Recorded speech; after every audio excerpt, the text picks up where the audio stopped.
All right, boys and girls, it's time for art class. So today, our learning goal is I can name the parts of a fish.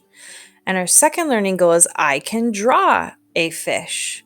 So as we are drawing our fish today, we're going to be learning about the different parts of a fish as well. So here is my finished complete drawing of the rainbow fish. I'm hoping you had a chance to watch the story, listen to the story about the rainbow fish. And if you haven't, I am going to include a link in Google Classroom so that you can go ahead over to YouTube and watch the story about the rainbow fish. So you're going to need a piece of paper and something to draw with. And if any time I'm going too fast, please feel free to pause the video. We're going to start with this big oval or circle on our paper for your rainbow fish. Now we're going to add our fins. So here's the top fin. Fish also have a bottom fin and a tail fin. So here's the bottom fin. And again, if you need to pause so that you can keep up, that's fine. I'm going to draw my tail fin now. Kind of a triangle shape on the back. Notice how my fins aren't any perfect shape. They kind of flop around in the water, so they don't have to be a perfect shape. I'm going to add my eye. Fish definitely have eyes. So we're going to add one eye on the side because he's turned to the side. We can't see both of his eyes right now. Fish also have a mouth. They have to eat too.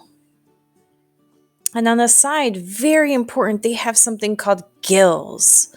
So it's almost like a little banana shape, a really skinny banana shape. I'm going to draw two little gills there for him so he can breathe. That is how fish breathe. Now for the scales. I'm making this sideways U shape. So I just put one row of scales and then I'm going to add more. So here's my second row. It's just that little U shape on its side. A sideways U can also be called a scalloped line, but it's really just a U on its side. So I'm doing a second row of U's all the way down the fish. All right, now I'm going to do a third row of U's all the way down the fish.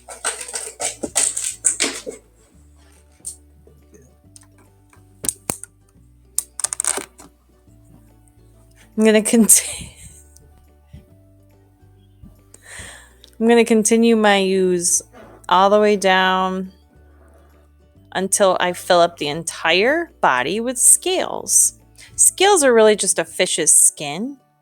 It's the type of skin that they have that protects them and keeps them safe.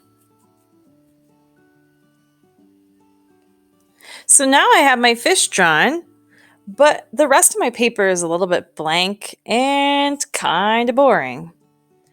Now, usually we make sure to draw a ground. And a lot of times we make sure that it makes it look like we're sitting or standing on the ground, but our fish is above the ground because he's floating in water. So we actually want our fish to look like she's floating today, she or he. Now I'm drawing some little circles in the sand because I want it to look like it's rocky or pebbly. I'm going to draw a little shell here with a spiral line. So if you want to add some fun things like that, you can go ahead. If you want some other little critters on your bottom of the ocean floor, like here's a starfish. Starfish have 5 points. So if you're drawing a starfish, just make sure there's 5 points to your starfish. And then I'm going to go back and add the rest of my rocks. I'm going to put a big rock over here, a little bit larger size rock. And then some other little ones so that it looks like sand. That it looks like the texture of sand. When we were still together at school, we talked about texture.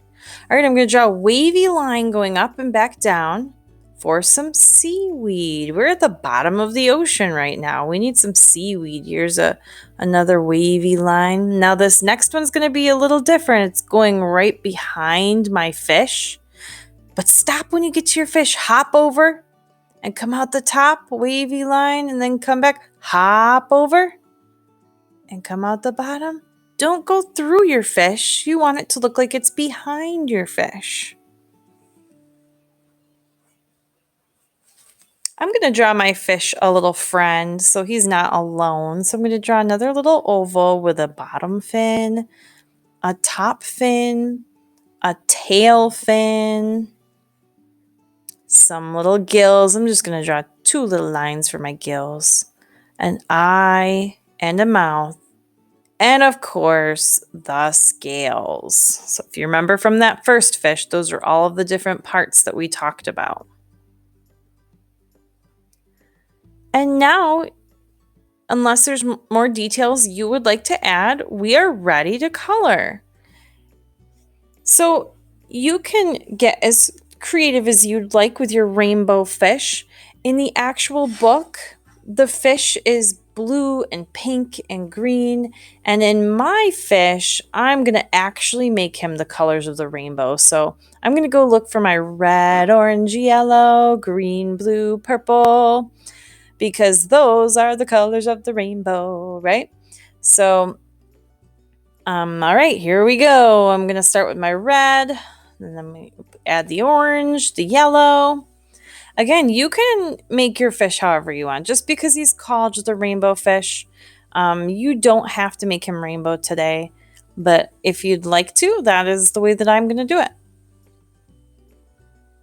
Finally, my purple. I'm going to make this other little guy a little goldfish.